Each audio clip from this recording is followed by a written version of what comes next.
Hello, Memphis. My name is Astrid Kayembe, and I'm a new reporter covering South Memphis and Whitehaven for the Commercial Appeal. To learn a little bit more about the city, I enlisted the help of a young man whose TikTok feed is dedicated to teaching people the ins and out of the 901. Hey everybody, it's StunnnaZay, the one and only TikTok star. TikTok hasn't been a way for me to express myself and show how I'm different from others. So, he's going to teach me a little bit about some words that I need to know to make my way around the city. All right, so first, if you want to just get around to get to know people and feel more embraced in the culture, the number one word to know is main. Like, that's the main word for everybody to know. So it can mean so many things and it mean so many different ways to where you can see somebody like, man, I don't feel like doing this, or man, you so funny. So main is the main word. Another word that you can also say is cuh is another word you can also say. So say if like you're frustrated or something don't go your way, or if you real happy, be like, so say if you're walking down the street, right, and you see something that's just out of awe, you be like, cuh, what?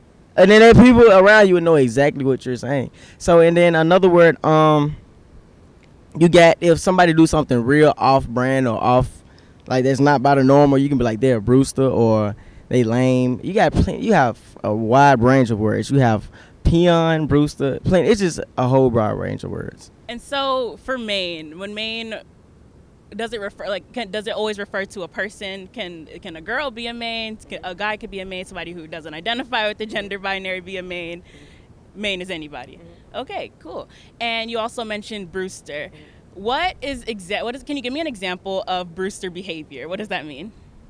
Okay, the perfect example for Brewster behavior is something that is really out of character or something that's not accepted by the crowd. So say if we was to be walking in the hallway and somebody said something to me and then I didn't respond in a certain way, or I responded in a non-aggressive way, they were like, oh, he Brewster, or he not being himself. Really somebody who's trying to portray themselves as somebody else who they really not. So that would make you a Brewster. Okay, and another word that I hear so much, I know it has really deep roots in Memphis, is junt. What does junt mean?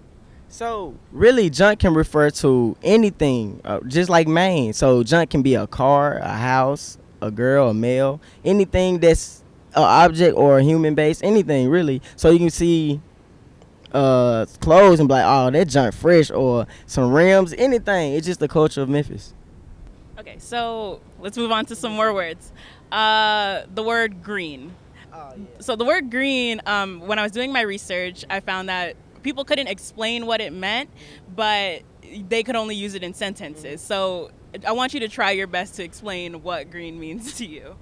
Okay, so it's not easy to categorize it, but it's easy to explain it a little bit. So say if I can give the best example, say if we are best of friends, right, and we come up together in one weekend or one day we plan to go to the store, and you get, let's say, something to drink, and I'm very thirsty, I have no money, and you be like, nah, you just go ahead and I'll get you later. I be like, you green, so you ain't gonna give me nothing. You see I'm over here thirsty, but you just not gonna give me nothing. So it's like not benefiting the other person what makes them green.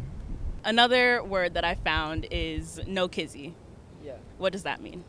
So, I believe, don't quote me on, but I think the word no cap came from Atlanta. But we wanted to put our own twist on it and our own swag to it. So no kizzy is like, no kizzy, bro. Like, say if I'm about to put 4G Autos, which is a brand wheel for rims. Say I'm about to put 4G Autos on my fin, no kizzy. They gonna be like, oh, so he ain't playing, like he dead serious. Another word that I found is checking, or to get checked. What does that mean? So that is probably the worst situation you can get in Memphis, because if you get into a checking session, they will go on for hours to where they will want to make you fight. But checking is, in other places, I think they call it roasting, or I'm not sure what they call it as. But in Memphis, it's the most famous thing that make us Memphians. If you're not able to check, then Memphis will be rough for you. Because when they find out that you can't check, they going to keep going until you learn how to. Because when I was coming from Cordova, I didn't know how, and I didn't know the aspects of checking. But once I got to South Memphis, they were just checking me so bad. I was like, man, I got to learn how. I can't keep going through this. So as a Memphis, it's just you just learn how to do it. At first, you gonna go through it. You gonna go through them times where about 6, 7 people will be checking one person for about 2 hours. No kizzy. You know what I'm saying? So, long as you learn how to check, I mean, it's like it's not bullying. It's not harassment. It's a way of getting along and embracing our flaws as a, you know what I'm saying, as a person. That's great. Okay. So where can, if people want to see more of your content, where could they find you? So if you want to find me anywhere on social media, any platform, all my socials are StunnnaZay from Instagram to TikTok. My biggest social media is TikTok, and it's still growing. So if you want a good laugh, anything, if you want to know about Memphis, just tap in to StunnnaZay on TikTok, and I give you anything you need to know.